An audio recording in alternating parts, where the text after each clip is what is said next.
você vai ouvir agora uma palavra ministrada pelo pastor Gilberto Suzano. Que Deus te abençoe e que esta mensagem seja edificante em sua vida.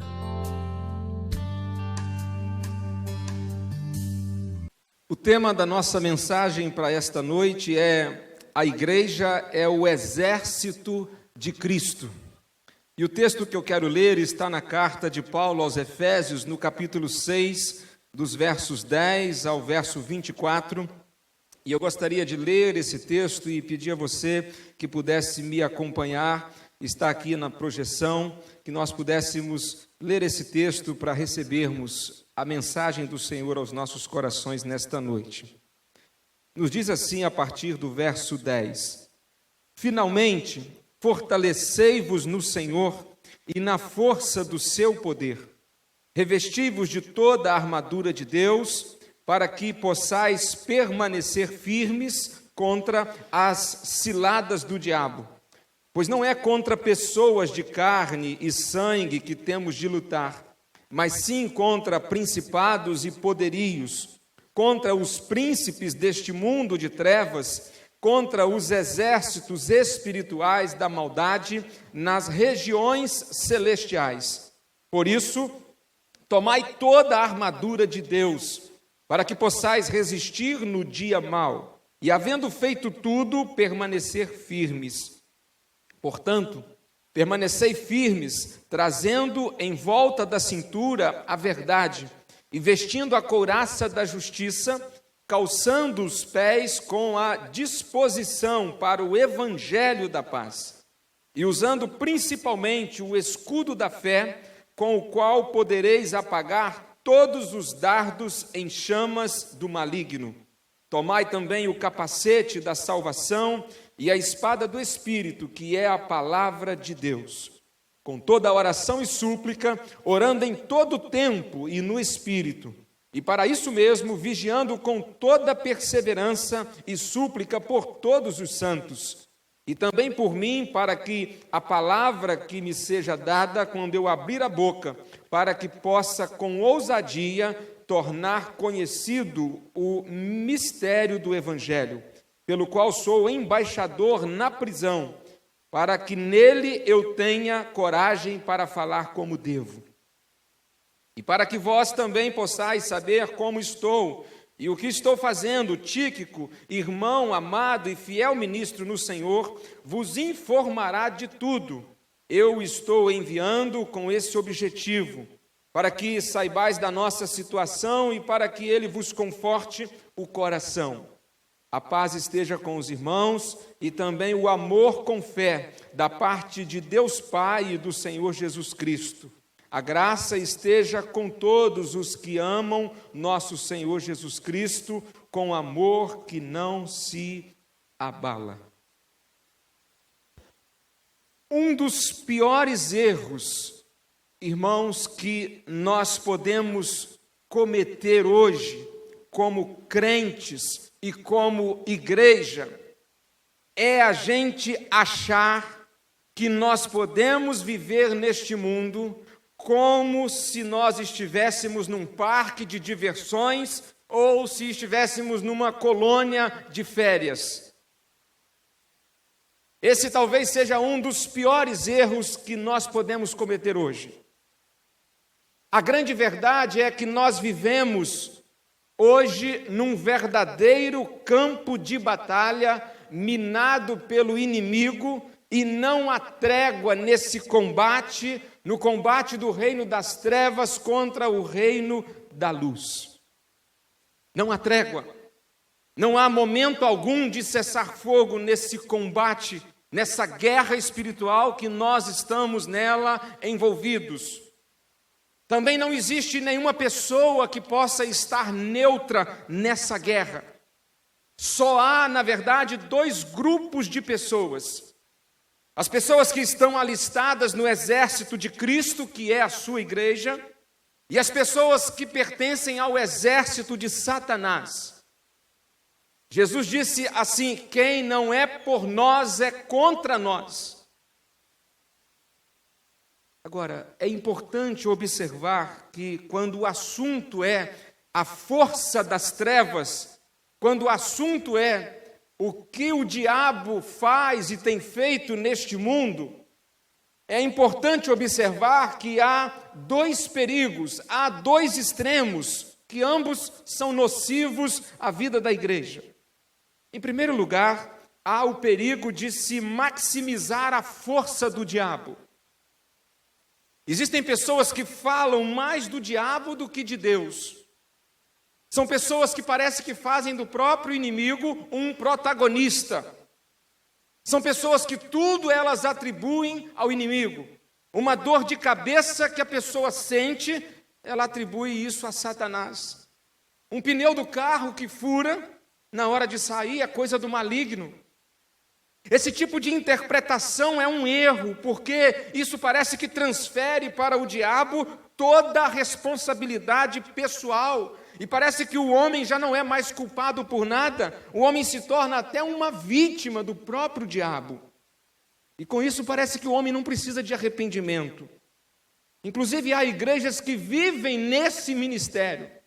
Tem igrejas que, se o diabo parasse de realizar os seus feitos, elas não teriam o que fazer, porque o que fazem é simplesmente, muitas das vezes, dar forte ênfase, maximizar a força do inimigo.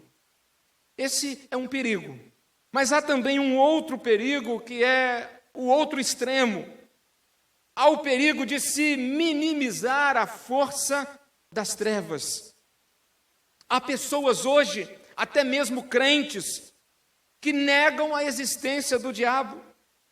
Se não negam, pelo menos ignoram, desconhecem o seu poder, as suas armas, as suas estratégias. Acredite, há crentes que acham que o diabo é uma lenda, um mito ou uma energia negativa. Pensar assim talvez seja cair numa das piores armadilhas desse ardiloso inimigo. Não podemos superestimar nem subestimar as forças das trevas. O correto é vivermos conscientes de que estamos o tempo todo envolvidos nesta guerra e nos fortalecermos como igreja, como exército de Cristo para essa batalha. E é sobre isso que eu gostaria de conversar com os irmãos nesta noite. Nesse texto, onde o apóstolo Paulo fala em toda a carta aos Efésios sobre a igreja de Jesus, nesse capítulo 6, do verso 10 em diante, ele se dispõe a falar sobre a igreja na perspectiva do exército de Cristo. Paulo nos ensina como nos prepararmos devidamente para a gente lutar nesta batalha. Em primeiro lugar, nós precisamos saber, antes de tudo e qualquer coisa, quem é o inimigo contra o qual nós lutamos. Quem é o inimigo contra o qual nós lutamos? Veja bem, um general chinês, ele ensinava ao seu exército o seguinte: ele dizia para os seus soldados: se você conhece o seu inimigo e se conhece, você não precisa temer o resultado de nenhuma batalha. Se você conhece o seu inimigo, mas não se conhece, para cada batalha que você vencer, o seu inimigo também provavelmente lhe vencerá uma. Se você não conhece o seu inimigo, mas se você se conhece, você poderá vencer algumas batalhas. Mas aí ensinava ele aos seus soldados: se você não se conhece, e se você não conhece também o seu inimigo, certamente você perderá a guerra. Paulo nos adverte para que a gente conheça bem quem é o nosso inimigo.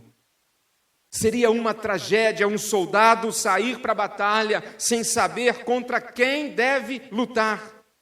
É um grande perigo alguém detonar, inclusive, as suas armas no alvo errado, na direção errada. Por essa razão, antes de falar contra quem devemos lutar, o apóstolo Paulo, incrivelmente, ele nos deixa claro quem não é o nosso inimigo. Paulo diz que a nossa luta não é contra carne e sangue. Ou seja, a nossa luta não é contra pessoas. A nossa luta não é física. A nossa luta é espiritual. Quem é o nosso inimigo? Nosso inimigo não são as pessoas. Efésios 6:11 nos diz que o nosso inimigo é o diabo. Esse ser que, mesmo não sendo onipresente, mesmo não sendo onisciente, mesmo não sendo onipotente, ele é o inimigo que tem seus agentes espalhados por toda parte da terra para guerrear contra o povo de Deus e contra Deus. O apóstolo Paulo, ele não nos fornece para a gente aqui uma biografia completa do diabo, e muito menos nos dá uma explicação da origem das forças das trevas. O seu propósito, o propósito de Paulo não é satisfazer as nossas curiosidades, mas é advertir-nos quanto à hostilidade dessas forças para nos ensinar como vencê-las. Paulo nos dá aqui algumas características desse terrível inimigo contra o qual nós lutamos. Paulo diz que ele é um inimigo invisível. Invisível. O diabo e seus agentes são seres reais. Eles existem, mas eles são invisíveis. Esse inimigo nos vigia 24 horas por dia. A Bíblia diz que ele é como um leão que ruge ao nosso derredor. Ele escuta cada palavra que você fala. Ele vê cada atitude que você toma. Ele acompanha cada passo que você dá. E ele sabe cada ato que nós praticamos. Ele é um inimigo invisível. Invisível. Não tem aquela situação que às vezes a gente chega em algum lugar e de repente a gente se depara com a situação de que há uma câmera vigiando aquele lugar, e aí a gente fica um pouco meio constrangido, né? Porque se tem uma câmera vigiando, por certo, tem alguém que pode estar olhando, uma sala de espera em algum lugar, e a gente se sente um pouco desconfortável. A gente evita talvez coçar o nariz, a gente evita talvez fazer algumas coisas que a gente talvez fizesse se a gente estivesse ali sozinho, sem ninguém vigiando. Eu estou dizendo isso para ilustrar que o inimigo, ele está nos vigiando o tempo todo. O tempo todo. Nós não o vemos, ele é invisível, mas ele é real. Uma outra característica que Paulo diz também a respeito desse inimigo aqui, contra o qual nós lutamos, é um inimigo maligno. A Bíblia o chama de diabo, Satanás, assassino, ladrão, mentiroso, destruidor, tentador, serpente, dragão, só coisa ruim. O seu propósito, o propósito dele é sempre roubar, matar e destruir. Na verdade, ele já sabe que está sentenciado à perdição eterna. No entanto, ele quer levar consigo quanto mais homens e mulheres ele puder. E até mesmo a despeito de pessoas que se convertem a Cristo, as quais ele não pode mais possuí-las, ele de alguma forma vai tentar tornar o caminho dessa pessoa aqui na terra o quanto mais difícil possível. Ele é mau. Paulo também nos diz uma outra característica, que ele é um inimigo astuto. Ele usa ciladas e armadilhas. Ele age sutilmente como uma serpente. Chega devagarzinho, sem ser notado, sem ser percebido talvez. Ele se disfarça. Inclusive a Bíblia diz que ele se transfigura em anjo de luz. Os seus ministros, que são os demônios, os anjos do mal, eles parecem ser ministros de justiça. Eles parecem ser até filhos de Deus. Ele usa voz mansa. Ele usa muitas máscaras. Talvez o grande erro que a gente cometa é achar que o diabo vai aparecer para a gente assim, com um espeto de 3 dentes. Dificilmente ele aparecerá assim para você. Ele tenta enganar as pessoas, levando-as a duvidar da palavra de Deus. Ele tenta seduzir o homem, oferecendo a ele as glórias desta terra. Ele age como um leão, tentando assustar as pessoas. Ele ruge para assustar. Algumas das astutas ciladas do inimigo que a Bíblia nos diz, ele agiu tentando confundir a verdade com a mentira lá no Éden. Ele usou até mesmo as Escrituras diante de Jesus, da forma que convinha a ele. Segundo Tessalonicenses, capítulo 2, Paulo chega a dizer que em alguns momentos ele imita a Deus. Ele faz obras que as pessoas às vezes acham que é obra de Deus. Ele realiza milagres em que as pessoas são iludidas achando que são milagres feitos por Deus. Esse inimigo ele tem um variado arsenal, ele é astuto, ele usa ciladas as mais diversas. Mas Paulo também diz uma outra característica, ele é um inimigo persistente. O diabo e seus demônios, eles não baixam as armas nunca. Ao ser derrotados, eles voltam com novas estratégias. Foi assim com Jesus, lá no episódio da tentação no deserto, logo depois do batismo de Jesus.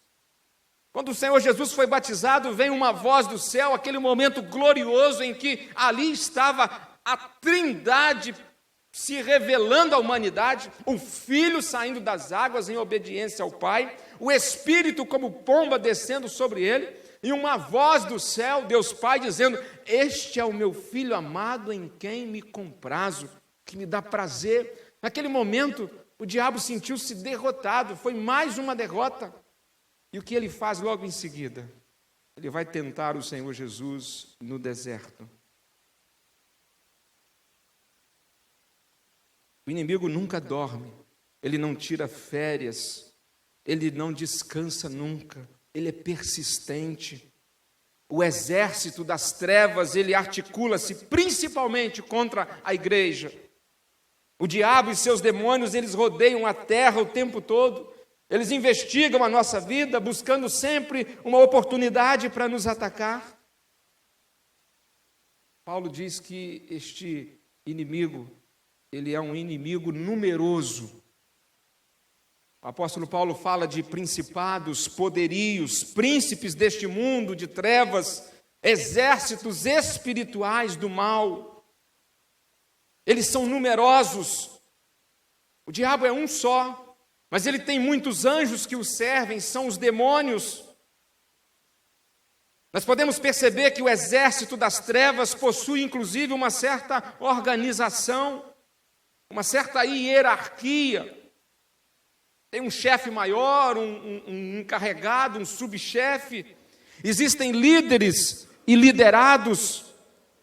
Existe aquele que manda e aqueles que obedecem. Mas não apenas isso. Esse inimigo é um inimigo também oportunista. Oportunista.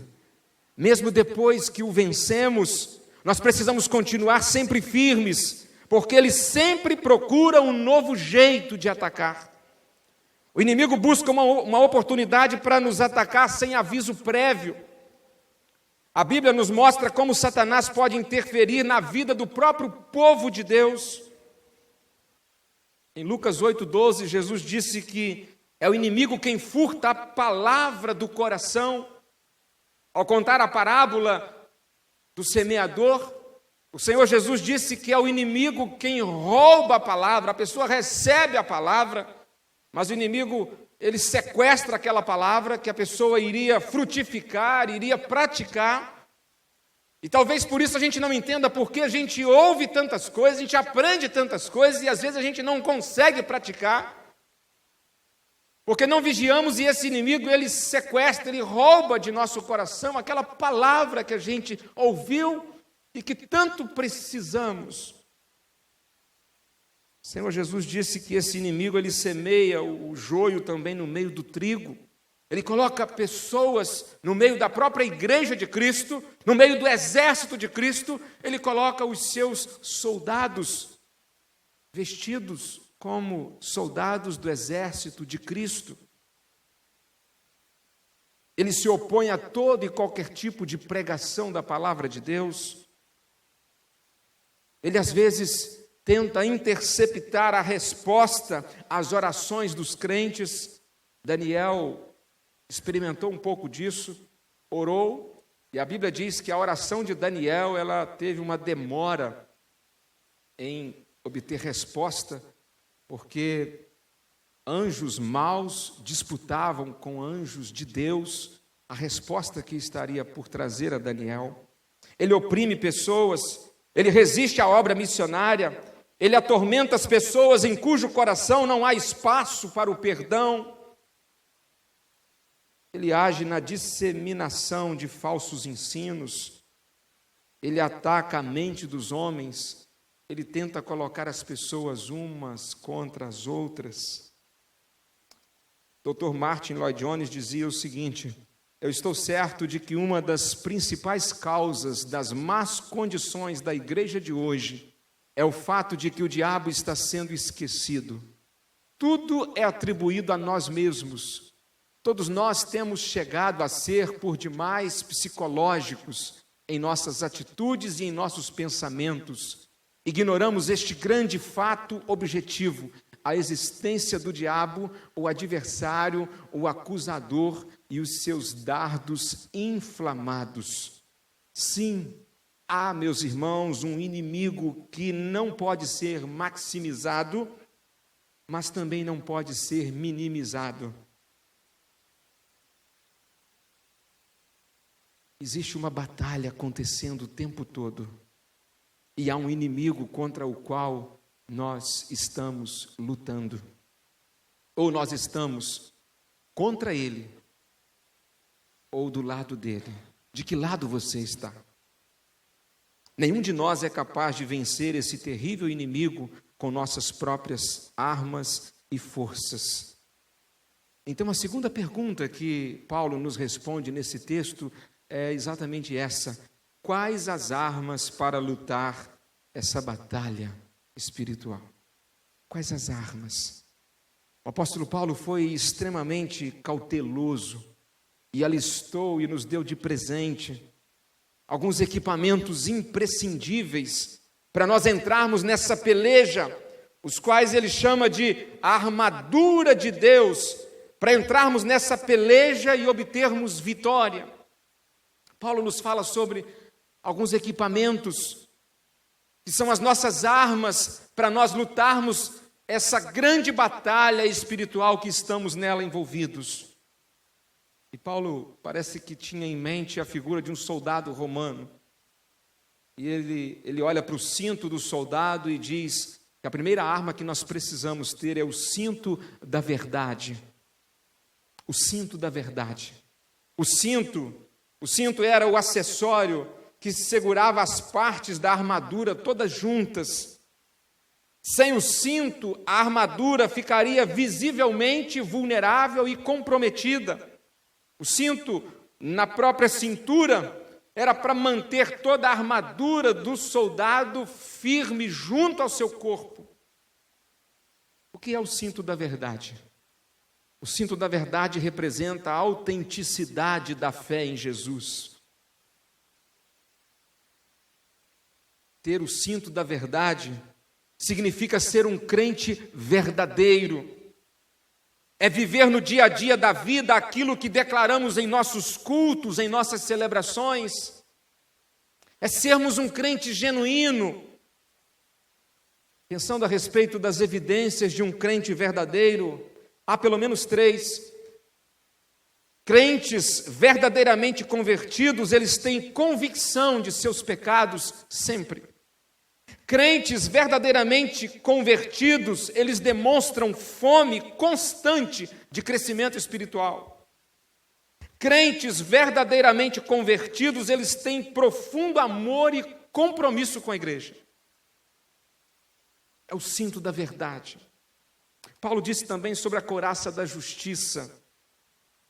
A couraça era uma parte da armadura feita de metal que cobria o soldado do pescoço ao peito. Funcionava como hoje um colete à prova de balas. E o objetivo era proteger o coração e os órgãos vitais do soldado. E Paulo pega emprestado a couraça para dizer a couraça da justiça. O que significa a couraça da justiça? Significa a busca por uma vida justa, a busca por uma vida correta, a busca por uma vida de santidade. Sem essa couraça da justiça, sem uma vida santa, o crente ele estará desprotegido contra as acusações de Satanás, que terá motivos para acusá-lo. Sem essa busca por uma vida de santidade, na hora H da tentação, a gente não terá a condição de resistirmos, porque o próprio inimigo é quem vai nos lembrar. Você já caiu uma vez, você já fez isso, você fez aquilo outro. Ele é o acusador. Daí a necessidade de buscarmos sempre uma vida de santidade, para estarmos com essa couraça da justiça, protegendo o nosso coração. Paulo olhou para o calçado de um soldado e disse: o calçado do Evangelho. Os soldados romanos usavam uma sandália, um tipo de calçado que tinha cravos na sola, e o objetivo era dar segurança e agilidade na caminhada, dando a ele firmeza ao soldado nos lugares escorregadios. O calçado do Evangelho. O calçado do Evangelho é a força de Deus, o poder de Deus que nos previne de tropeços e quedas. Se quisermos ficar firmes e de pé nessa luta em que estamos envolvidos, a gente precisa estar calçados com o Evangelho, que é o poder de Deus para a salvação de todo aquele que crê. Nós, a igreja, nós precisamos ter pés velozes para anunciar o Evangelho da paz aos quatro cantos do mundo. Esse talvez seja o último sinal que esteja faltando para cumprir-se assim o fim dos tempos. E nós precisamos estar com os nossos pés calçados com o Evangelho da paz, para a gente ter firmeza, para a gente não escorregar e para a gente proclamar este Evangelho da paz àqueles que ainda não o conhecem. Paulo falou sobre também o escudo da fé. Está no verso 16. O escudo naquele tempo, o escudo ele media coisa de 1,60 m de altura por 70 centímetros de largura. O escudo protegia todo o corpo do soldado. O escudo era feito de madeira e coberto por um couro curtido para ser bem resistente. E quando os soldados, inclusive, eles lutavam emparelhados, eles formavam uma parede contra o adversário. E Paulo pega emprestado essa ideia do escudo para dizer o escudo da fé. Uma das armas mais terríveis que eram utilizadas naquele tempo para as guerras eram as flechas com fogo na ponta, chamado também de dardos inflamados. Uma flecha com uma bucha com fogo na ponta, que um exército, um soldado enviava contra o batalhão oposto. Essa arma, esse tipo de arma era terrível porque não apenas feria, mas incendiava o exército inimigo. Incendiava todo um lugar, todo um ambiente. O diabo tem uma variedade enorme de espécies de dardos. Alguns dardos acendem a dúvida, o ódio, a mágoa, a raiva, a amargura, a cobiça, a vaidade, a inveja.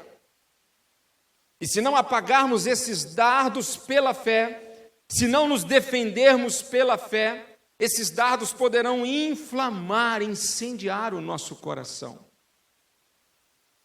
Por isso nós precisamos do escudo da fé.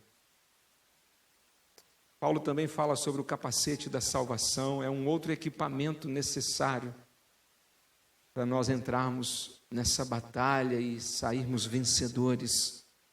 A área mais sensível do corpo humano é a cabeça, porque ali na cabeça está o centro das decisões, decisões relacionais, decisões morais, decisões comportamentais, decisões culturais, decisões espirituais. E Satanás, sabendo disso, ele tem como alvo preferido a mente humana. A mente, ela é um contínuo campo de batalha. Quando Paulo se refere ao capacete da salvação, ele está falando de uma proteção espiritual, uma proteção que Deus concede aos crentes desde o momento em que ele creu em Jesus e foi selado com o Espírito. O capacete da salvação significa uma mente protegida, selada pelo Espírito Santo. Sem a proteção de nossa mente, nós ficaremos vulneráveis aos ataques.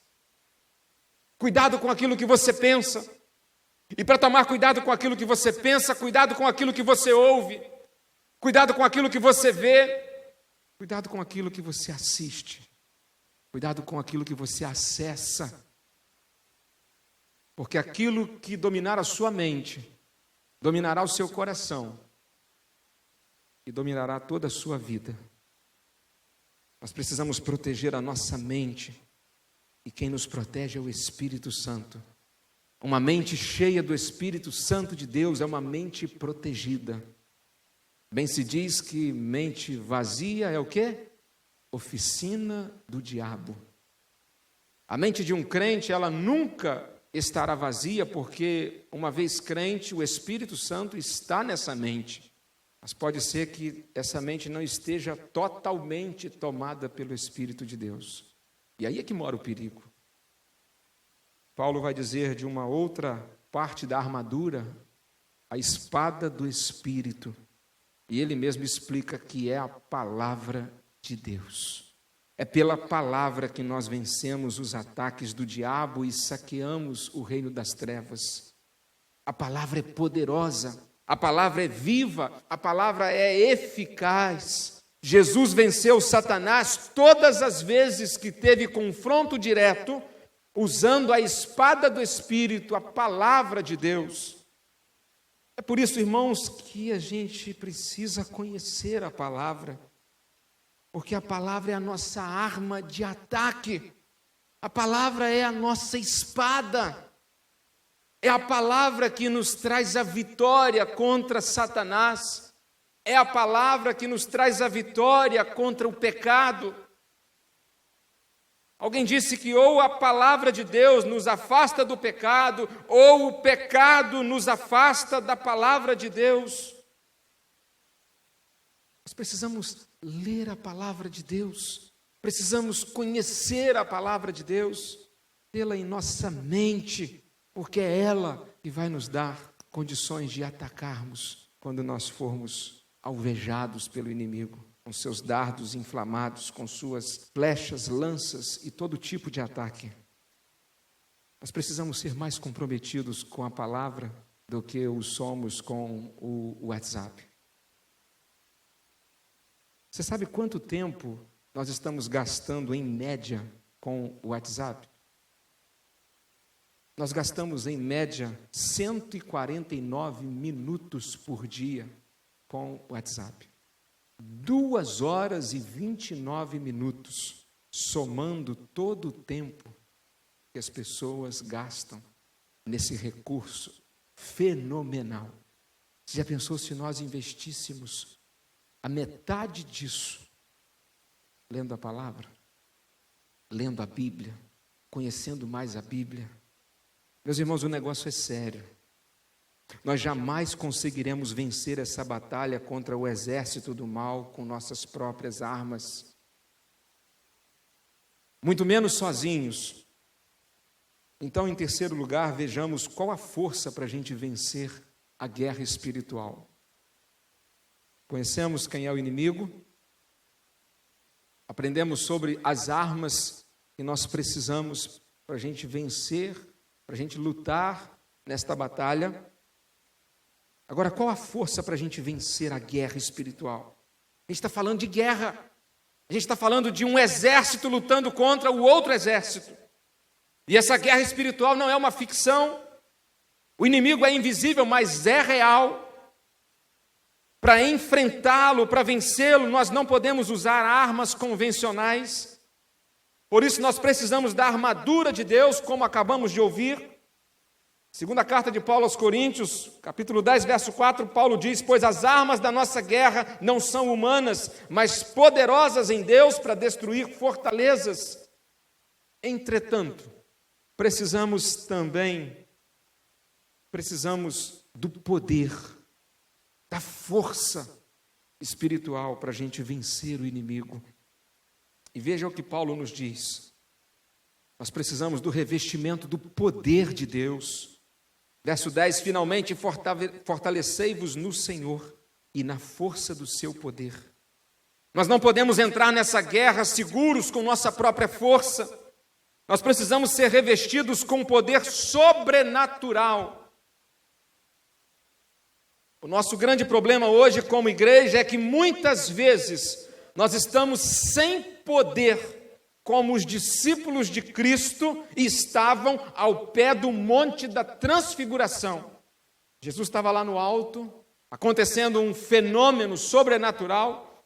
Junto dele estava Pedro, Tiago e João, observando o chamado evento da Transfiguração, em que Jesus ele adquire um corpo glorioso, tal qual foi o corpo dele depois de ressurreto. E nesse episódio chamado Transfiguração, os demais discípulos estavam ao pé do monte, estavam tentando fazer a obra, expulsar demônios, tentando convencer pessoas a respeito de seus pecados, e não estavam conseguindo êxito. E quando Jesus desce do monte, depois da Transfiguração, com Pedro, Tiago e João, eles pedem socorro a Jesus, e Jesus entra no meio daquele povo e ali expulsa demônios e pessoas se convertem. E a pergunta que eles fazem para Jesus é: por que nós não conseguimos? Por que nós não estamos conseguindo sucesso no nosso ministério, na nossa obra que nós estamos realizando? Jesus disse que estava faltando na vida deles poder espiritual. Poder. Talvez hoje esteja faltando mais poder na nossa vida. Nós hoje temos os melhores recursos, é verdade. Nós temos as melhores ferramentas, é verdade. Nós temos a melhor tecnologia, é verdade. Nossos cultos que o digam, nossos eventos que o provem. Mas falta-nos o principal, falta-nos o poder. Precisamos do revestimento do poder de Deus. Nós temos perdido a batalha muitas vezes, irmãos. Perdendo nossos filhos para o mundo. Nós temos perdido a batalha muitas vezes, não conseguindo que mais e mais pessoas se convertam do reino das trevas e venham para o reino da luz, porque falta-nos poder. Pregamos, cantamos, ensinamos, fazemos nossos eventos, nossos trabalhos, tantas coisas fazemos. Não falta atividade, não falta obra, não falta trabalho, mas muitas das vezes o fazemos sem o poder espiritual. Nós precisamos de vigilância constante, para que possais permanecer firmes contra as ciladas do diabo. Permanecer firmes contra as ciladas do diabo é ficar atento, de olhos abertos, vigiando constantemente, é ficar de prontidão para o combate, é não dormir em meio à luta, como os discípulos de Jesus dormiram no Getsêmani. O diabo não precisa usar as suas ciladas contra os incrédulos. O diabo não precisa usar as suas ciladas contra os ateus. O diabo não precisa usar as suas ciladas contra as prostitutas, contra os viciados em drogas, os alcoólatras, os que estão na lama, na sarjeta do pecado. Porque tais pessoas já vivem no reino das trevas. Mas o diabo escala seus demônios mais terríveis para atacar os filhos de Deus. E eles estão em busca exatamente daqueles que não estão vigiando. O momento preferido de ataque é exatamente no momento do descuido. Sansão, Davi e Pedro foram 3 pessoas, servos de Deus, que foram derrubados porque não vigiaram. O segredo da vitória é a vigilância e vigilância constante. Precisamos de vigilância constante porque não sabemos qual a hora do ataque. Aqui Paulo diz, para que possais resistir no dia mau. O dia mau é o dia do ataque, é o momento do ataque. O dia mau é o dia de duras provas. É o momento quando o diabo e seus subordinados nos atacam com grande veemência, subitamente, sem nenhum aviso prévio. O diabo e seus demônios agem com diversidade de métodos. Eles estudam cada pessoa para saber o lado certo para atacá-la.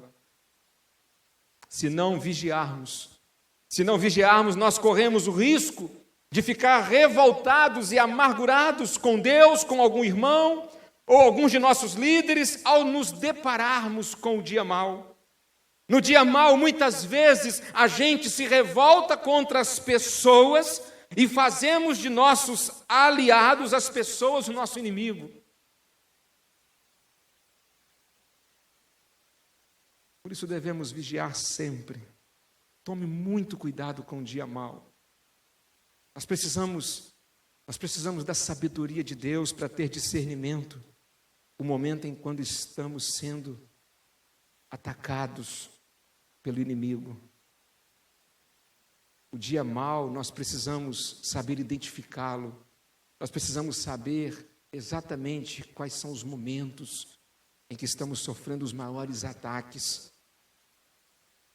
Se nós não soubermos identificar isso, discernir isso, quando o dia mau chegar, a gente, ao invés de se ajuntar aos nossos aliados, nós corremos um sério risco de tornar os nossos aliados os nossos inimigos.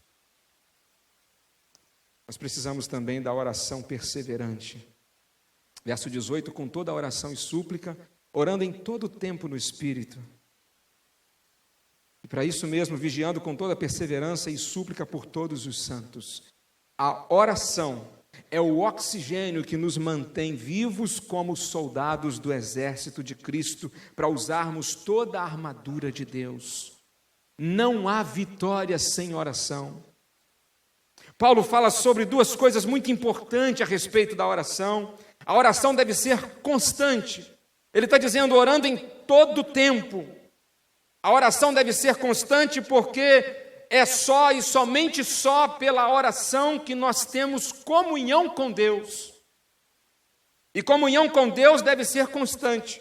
Então a oração deve ser constante. Por isso é errado a gente orar dizendo assim, Senhor, entramos agora em Tua presença. O crente jamais tem licença para sair da presença do Senhor.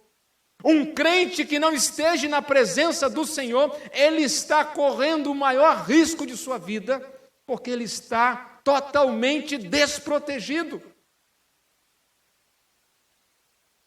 Talvez a maior falha da vida cristã seja que frequentemente nós tendemos a orar só nas grandes crises da vida. O crente deve orar sempre, porque ele está sempre diante de uma batalha, de uma guerra, e só pela oração diária o cristão torna-se forte a cada dia. Paulo diz que a oração deve ser constante em todo o tempo, mas a oração deve ser fervorosa, com toda oração e súplica. A ideia de súplica significa orar com intensidade, orar com fervor. Não se trata de uma oração sonolenta, mas sim orar com fervor espiritual. Significa orar com concentração total e exclusiva em Deus. Não significa orar com gritos, mas com gemidos da alma. Não é fazer uma oração espetaculosa com a voz, mas uma oração com um coração quebrantado e contrito, o qual o Senhor não rejeita. Quando nós oramos, nós estamos falando com o Deus Pai, o Criador dos céus e da terra. Nós somos assistidos pelo Deus Espírito Santo, que nos ensina a orar, porque muitas vezes nós nem sabemos orar como convém. E oramos no poder do nome do Deus Filho, Jesus Cristo. Ah, se nós soubéssemos o poder que há quando nós oramos. A igreja primitiva orava constantemente e fervorosamente, e nós também devemos orar da mesma forma. Nós somos um exército, nós precisamos orar. Orar por nós, orar uns pelos outros, orar por todos os santos, orar por todos os demais soldados. Nenhum soldado, ao entrar na batalha, deve orar por si só, mas deve orar também por seus companheiros.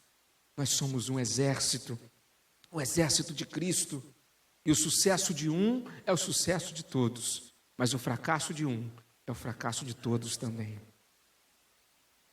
Eu quero concluir esta mensagem com duas verdades encorajadoras.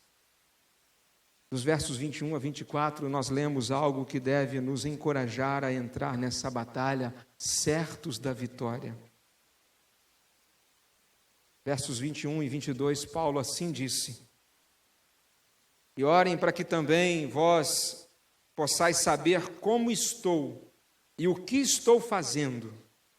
Tíquico, irmão amado e fiel ministro no Senhor, vos informará de tudo.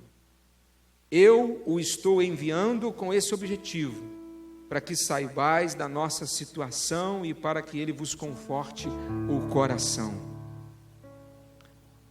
A primeira verdade encorajadora que eu gostaria de compartilhar com você para nós concluirmos esta mensagem é que nós não estamos sozinhos na batalha. Amém? Nós não estamos lutando essa guerra sozinhos. Há outros soldados, outros crentes que estão lutando conosco, e nós devemos encorajar uns aos outros. Paulo aqui está encorajando os efésios, e ele está dizendo que Tíquico foi um encorajador para ele, Paulo. E agora Paulo envia Tíquico com uma carta para encorajar os efésios, para compartilhar os seus problemas, as batalhas que ele estava vivendo, mas mostrar também o que Deus estava fazendo e o que Satanás estava tentando fazer para se opor à obra de Deus. É um grande encorajamento fazer parte do exército de Cristo. Ah, meu querido, quando este pastor aqui diz a você: junte-se à igreja, não abandone a igreja, frequente a igreja, envolva-se com a igreja, não fique longe da igreja, não distancie da igreja.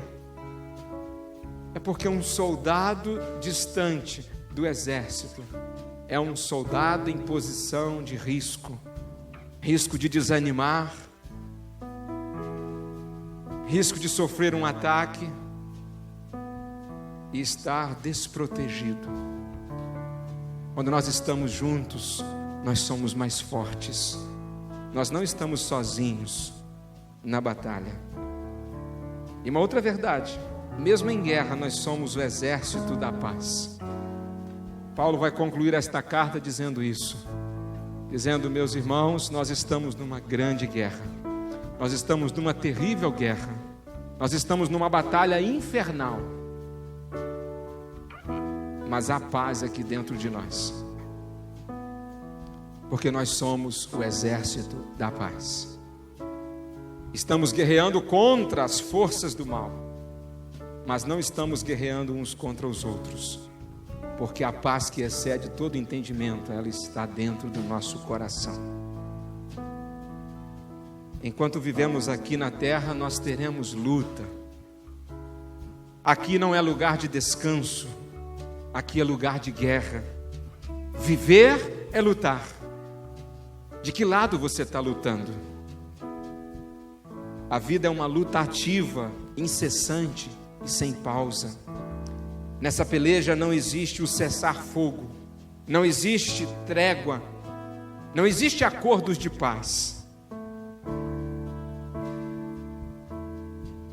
Não podemos cochilar. Um soldado não pode dormir em serviço.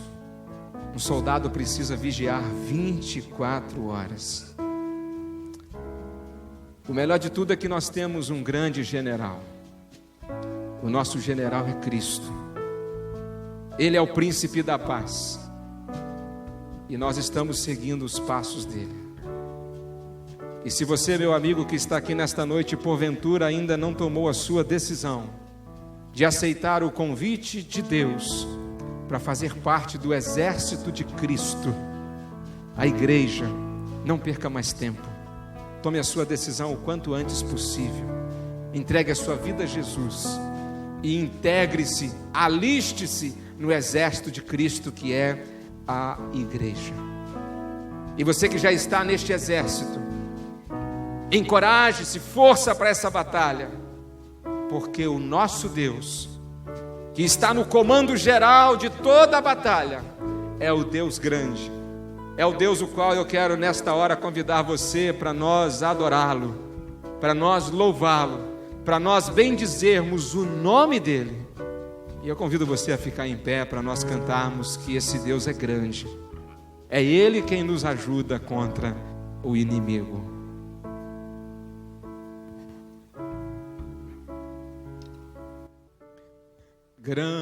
Grande é o Senhor e muito digno de louvor. Na cidade do nosso Deus, seu santo monte, a alegria de toda a terra.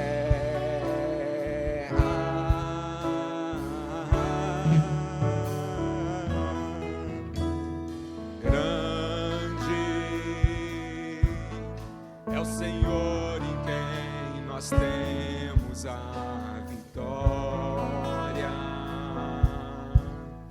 e que nos ajuda contra o inimigo.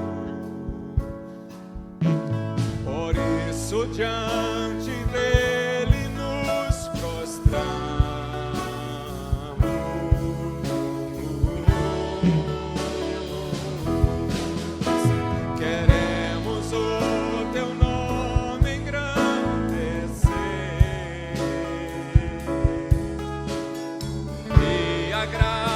Agradecer-te por tua obra em nossas vidas. Confiamos em teu infinito amor, pois só tu és o Deus eterno sobre toda a terra e céu. Queremos o teu nome, Senhor, engrandecer. Queremos o teu nome engrandecer e agradecer-te por tua obra em nossas vidas. Confiamos em teu infinito amor, pois só tu és o Deus eterno sobre toda a terra e céu.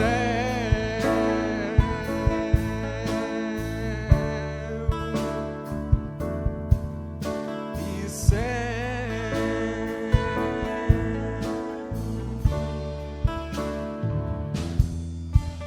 E céu.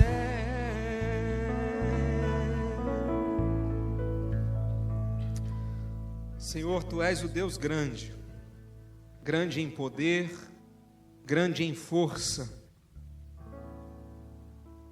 Nesta noite, quando nós pudemos ouvir a tua voz, nos advertindo a respeito da terrível batalha na qual nos encontramos, nós declaramos a tua grandeza sobre todos os poderes da maldade que há nessa terra. E nós reconhecemos nesta noite a batalha em que nos encontramos. Nós admitimos, ó Deus, que muitas vezes nós nos esquecemos de que estamos em guerra. Não poucas vezes, como soldados do teu exército, nós temos sido displicentes, não temos vigiado suficientemente. Mas te pedimos, Pai, que o Senhor, como o nosso grande comandante, que o Teu Filho Jesus Cristo como o nosso general, e que o Teu Espírito Santo, dirigindo a nossa vida como grande capitão, possa nos conduzir em vitória, dia após dia, nessa batalha contra o mal. Tua palavra nos diz que o inimigo, ele anda ao nosso derredor, mas nós cremos, Pai, que os anjos do Senhor acampam ao nosso redor, e são muitos os momentos em que somos livres de tantas situações das quais nós nem às vezes nos damos conta, mas que nós possamos, como soldados do Teu exército, procurarmos as melhores armas, a armadura do Senhor, e nos revestirmos do Teu poder, cobrirmos a nossa vida com oração constante e vigiarmos a Deus em todo o tempo, para que a gente não seja pego desprevenido. Ó Pai, nós vamos batalhar, juntos nós vamos pelejar, todos guerrear. O inimigo, ele sim, ele vem com as hostes tão feroz e mal, mas Senhor, nós seguiremos firmes, sempre firmes, porque vai conosco o general capaz. Ó Deus, dê a vitória na vida de cada soldado que faz parte deste exército que se reúne aqui neste acampamento. Dê a vitória a cada um de nós, Senhor, para que o inimigo não prevaleça em nossas vidas. Não permita, Senhor, que a gente seja envergonhado, mas nos ajude em nossas vitórias que precisamos alcançar diariamente na nossa vida. Muito obrigado por tudo, Senhor. Abençoe-nos ao decorrer desta semana, com uma semana de muitas vitórias nessa batalha espiritual. É a oração que fazemos em nome de Jesus. Amém e amém. Deus te abençoe, meu querido. Tenha uma semana de vitória, mas que a sua vitória seja contra o inimigo, contra Satanás. Que Deus te abençoe, em nome de Jesus. Amém.